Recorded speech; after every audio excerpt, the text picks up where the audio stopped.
Welcome back ناظرین. Doctor صاحب، عمران خان صاحب کو پتا ہے کہ اس ملک کے اندر سیاست کس طرح ہوتی ہے. ایک تو اینٹی امریکن پالیٹکس، اینٹی امریکہ سینٹیمنٹس ہمیشہ کیش ہوتے ہیں. مذہبی جس طرح اس کی ایک اسپیچ میں سوری صاحب کہہ رہے تھے کہ کوئی تھوڑا اسلامی ٹچ دیں تو وہ تھوڑا سا اسلامی بھی اس چیز کو لے کے جاتے ہیں، آپ کو خود پتہ ہے. اور دوسرا اینٹی اسٹیبلشمنٹ. آپ اپنی سیاست کو زندہ رکھنے کے لیے یہی کارڈ کھیل رہے ہیں، اینٹی اسٹیبلشمنٹ کارڈ ہے، امریکن کارڈ ہے، اسی پہ اپنی سیاست کو زندہ کرنا چاہتے ہیں؟ دیکھیے، یہ جو اینٹی اسٹیبلشمنٹ کی یہ بات کرتے ہیں، یہ اینٹی اسٹیبلشمنٹ کارڈ کس منہ سے کھیلیں گے پہلے یہ بتائیے. وہاں جا کے یہ جو کہتے ہیں کہ لوگوں کو شوز پالش کرتے ہیں، انہوں نے تو ان کے میں کیا اپنی زبان کو گندہ نہیں کرنا چاہتی ہوں. جس طرح سے انہوں نے، اور پھر اس کے بعد جس طرح سے ان کے آگے گھٹنے ٹیکے، جس طرح سے ان کو ریکویسٹیں بھیجی، اور پھر جس طرح سے انہوں نے یہاں پیپلز پارٹی میں زرداری صاحب کو ریکویسٹیں بھیجی ہوں، پھر زرداری صاحب نے بولا ایبسولوٹلی ناٹ. تو بات یہ ہے کہ آپ اتنی بات کریں ہی نہیں نا. سیاست میں ہر چیز جو ہے آپ بالکل دروازے کھلے ہوئے ہوتے ہیں اور ہر ایک کی رائے کا احترام کیا جاتا ہے، لیکن اس کے ساتھ ساتھ آپ کی پارٹی کی ایک پالیسی ہونی چاہیے اور اس پارٹی پالیسی پہ آپ نے رہنا ہے. آپ کی تو ان کی تو پارٹی کی کوئی پالیسی نہیں ہے نا. یہ تو وہ لوگ ہیں جو کہ ڈھابے پہ بیٹھ کے چائے پینے والے لوگ ہیں، ادھر سے بلا لیا ادھر سے بلا لیا. ان میں برداشت نام کی چیز نہیں ہے، ان کے پاس کوئی ایسا ویژن نہیں ہے ان کی کیبنٹ کے پاس. ابھی جو ایک خاتون آپ نے پی ٹی آئی سے لی تھی اور وہ بات کر رہی تھی کرپشن کے حوالے سے کہ جی نیک لوگ، اور یہ آپ مجھے یہ بتائیں گے ان کی کیبنٹ میں کتنے نیک لوگ تھے؟ پرسنٹیج مجھے بتا دیں کتنی ہے. تو پی ٹی آئی جو ہے وہ میں سمجھتی ہوں اس آپ کے چینل کے توسط سے پاکستان کی عوام کو یہ بتانا چاہتی ہوں کہ ایک شراب ہے اور اس شراب کے پیچھے مت جائیں، اس سے نقصان ہوگا. ہم یہ سمجھتے ہیں کہ اس وقت پاکستان کو باکردار لوگوں کی ضرورت ہے، پروگریسو لوگوں کی ضرورت ہے، ویژنری لوگوں کی ضرورت ہے، جو لوگ آئیں قانون سازی کریں اور اس کے اوپر پھر عمل درآمد بھی کروائیں.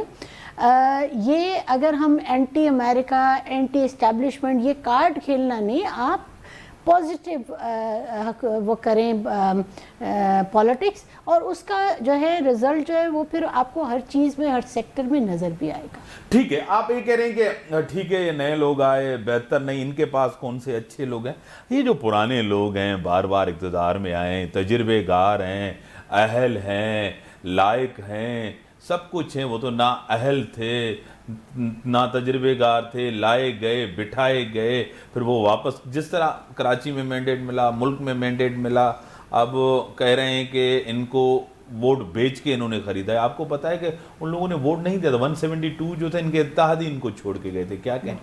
بالکل ان کے اتحادی ان کو چھوڑ کے گئے تھے، اور وہ جن کو یہ نفیس لوگ کہتے تھے، اور ان کا کام ان کو یہ پتہ ہی نہیں ہے کہ ان کا جو کیریکٹر ہے وہ یہ ہے کہ وہ تو ہمیشہ گورنمنٹ میں رہنا چاہتے ہیں، چاہے کچھ بھی ہو جائے گورنمنٹ میں رہیں گے. اور گورنمنٹ میں رہنے کے بعد بھی اتنے بد نصیب لوگ ہیں کہ اپنی عوام کے لیے کچھ نہیں کرتے، صرف اپنی جیب کے لیے کرتے ہیں. ابھی میں نے یہی بات پہلے بھی یہ بات کی ہے کہ ابھی پاکستان کو ایسے لوگوں کی ضرورت ہے جو کہ جن کا کوئی کیریکٹر ہو، اور جو صرف اپنی سیٹ کو بچانے کے لیے اپنا ووٹ جو ہے وہ بیچے نہ، اور لوٹے جو ہیں وہ اب ان کی جو ہے پالیٹکس کو ختم ہونا چاہیے.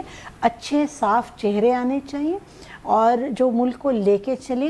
یہ ملک اتنا زرخیز ملک ہے، اس میں ہر طرح کا موسم ہے، ہر طرح کی چیز ہے. آپ اس کو چیزوں کو یوٹیلائز کریں. اللہ تعالیٰ نے جو آپ کو نعمتیں دی ہیں ان کا شکر ادا کریں اور اس کو یوٹیلائز کریں.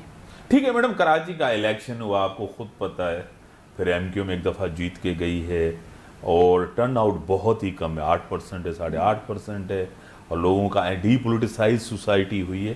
وجہ کیا ہے کہ ایک طرف پھر لوگ ایم کیو ایم کی طرف جا رہے ہیں اور T L P second number پہ تھے؟ کیا کہیں؟ میر صاحب، یہ آپ نے پروگرام جو یہ آپ نے آخر میں یہ سوال کیا ہے، کاش کہ آپ پہلے سوال کرتے تو میں اس کا جواب دیتی. اس پہ تو ہم پورا پروگرام کر سکتے ہیں. دیکھیے، کراچی والوں کا ہے، اور ہم یہاں کسی بھی امپورٹڈ شخص کو ہی از ناٹ ایکسیپٹیبل فار اس. پہلے اس کراچی شہر کو آپ نے پی ٹی آئی کے ہاتھ میں دیا، پھر آپ نے ٹی ایل پی کے ہاتھ میں دیا.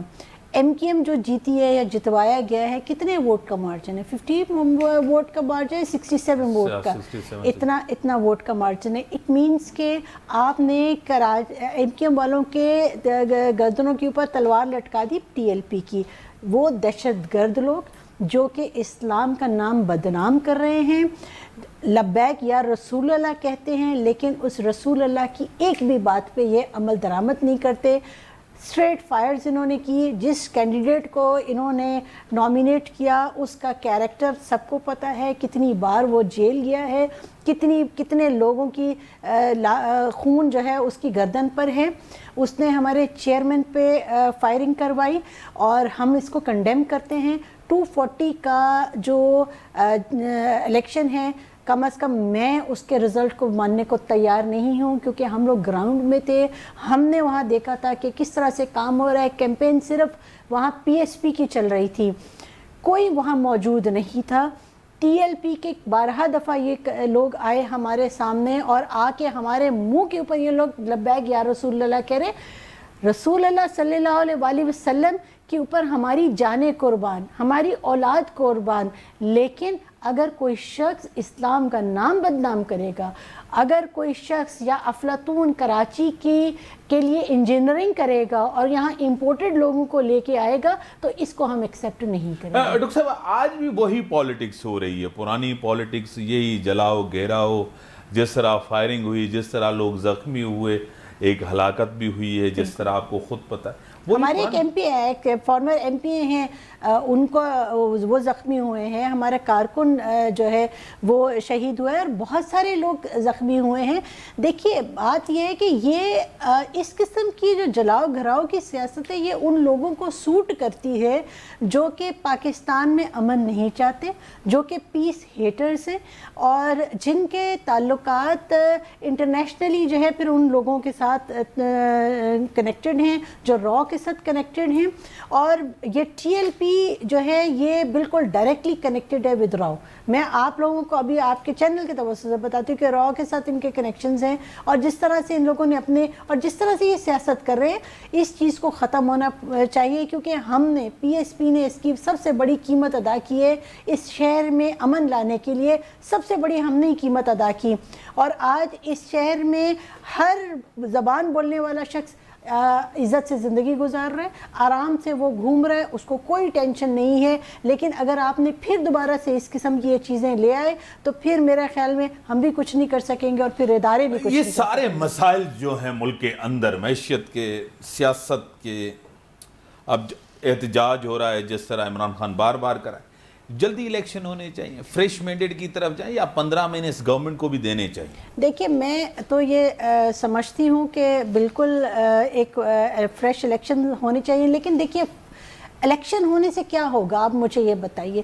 وہی سسٹم ہے جو کہ کرپٹڈ سسٹم ہے. اس کرپٹ سسٹم کے تحت جب آپ الیکشنز کرائیں گے تو کرپٹ لوگ ہی آئیں گے. سسٹم کو پہلے ٹھیک کرنا پڑے گا. اور میں یہ سمجھتی ہوں کہ جو موجودہ حکومت ہے اس پہ بہت بڑی ذمہ داری عائد ہے. اس کو الیکشن کے سسٹم کو ٹھیک کرنا پڑے گا، ریفارمز لے کے آنے پڑیں گے تاکہ اگلا جو الیکشن ہے وہ بہتر طریقے سے آئے اور بہتر لوگ آئیں. بڑی مہربانی ڈاکٹر صاحب، آپ نے ٹائم دیا. ناظرین اللہ حافظ.